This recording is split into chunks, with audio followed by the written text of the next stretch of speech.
मोक्ष।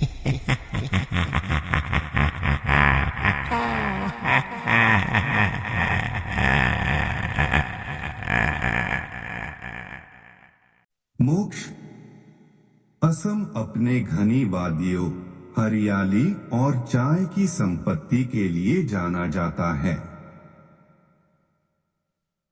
मगर यहाँ के रहस्यमयी भूतिया किस्सों से कई लोग आज भी अनजान हैं।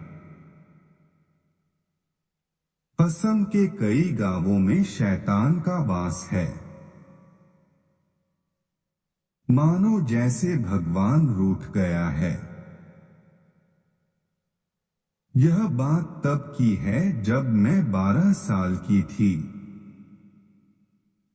स्कूल की गर्मियों की छुट्टियों में अक्सर मैं अपने माता पिता के साथ अपनी नानी के घर असम जाया करती थी। मेरे नानी नाना असम में स्थित जोरहाट के एक छोटे से मोहल्ले में रहते थे। नानी के घर के सामने एक बंगला था जिसमें 5 लोग रहते थे। उनमें से एक थी माजी, जिनको लोग बहुत सम्मान देते थे। माजी को मेरी नानी से बहुत लगाव था, क्योंकि मेरी नानी बहुत अच्छे कपड़े सिलती थी।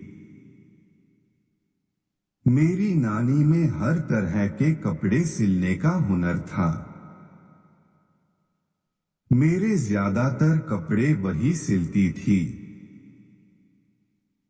नानी माजी के लिए हर त्योहार पर सलवार कमीज सिलती और उसके अंदर जेब भी सिलती। पुराने लोग ज्यादातर बैग या पर्स नहीं लेते थे। माजी उस जेब में हमेशा पैसे रखती थी। एक दिन माजी बहुत बीमार हो गई। उनके घर वालों ने उनका सही इलाज भी नहीं करवाया था। मेरी नानी भी माजी की सेवा करती तो उनके बेटे और बहू नानी को भगा देते। कुछ दिन बाद माजी की मृत्यु हो गई। मेरी नानी ने माजी के शव को उनके पसंदीदा पीले रंग का सलवार कमीज सिलकर पहनाया अंतिम संस्कार से पहले, पर नानी इस बार दोहख में जेब सिलना भूल गई थी और फिर माजी का अंतिम संस्कार भी हो गया। 2 दिन बाद जब नानी ने सुबह अपने घर का दरवाजा खोला तो उनको साक्षात माजी दिखी, उसी पीले रंग के सलवार कमीज में। माजी ने कहा, देख मैं कैसी लग रही हूं, पर इस बार तूने मेरे कपड़ों में जेब क्यों नहीं सिली? तुझे पता है ना कि मुझे जेब में पैसे रखने की आदत है। नानी बहुत डर गई और जोर से चीखते हुए हम सबको बुलाया। जब हम गए तब नानी ने बाहर इशारा करते हुए कहा, माजी वापस आ गई हैं। मुझे अभी दिखी। हमने देखा तो वहां कोई नहीं था। हम सबने नानी को भ्रम बता के माजी को भूल जाने को कहा। नानी यह जान गई थी कि वो माजी की आत्मा है, पर हमें कैसे समझाती? नानी को माजी की आत्मा अब हर जगह दिखने लगी थी। कभी पेड़ पर बैठी हुई तो कभी अपने बंगले के बाहर टहलती हुई। यह सब देख नानी बहुत डर गई।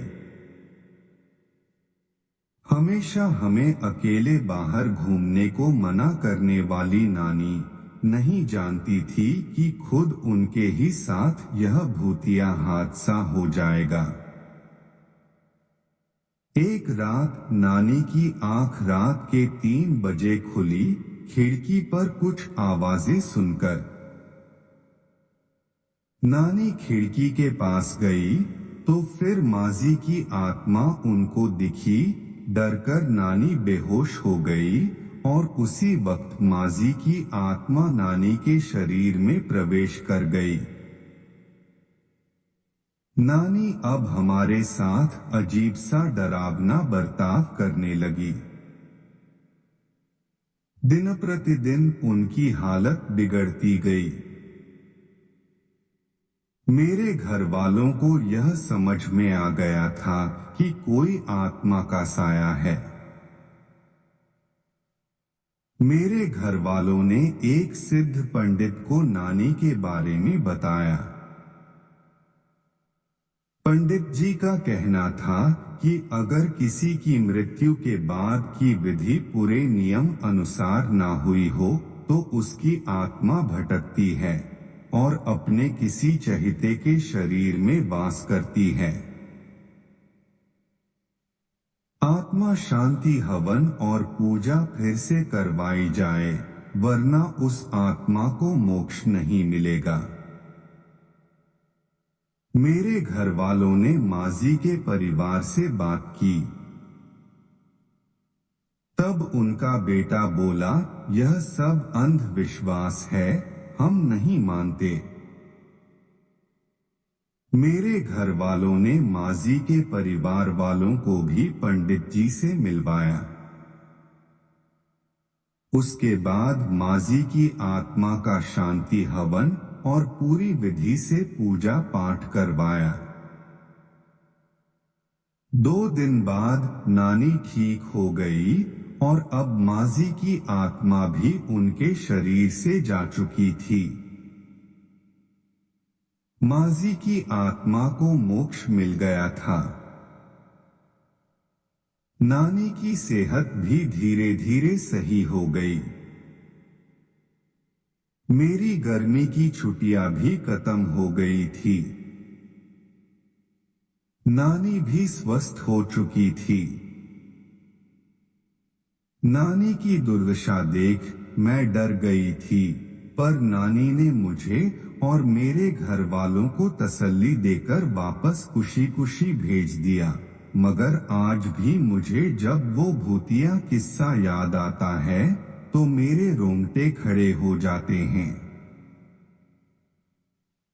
आप भी अपने बड़ों की बातों को अंधविश्वास समझकर भूल मत करिए और ऐसे रहस्यमयी भूतिया जगहों से परिचित रहिए।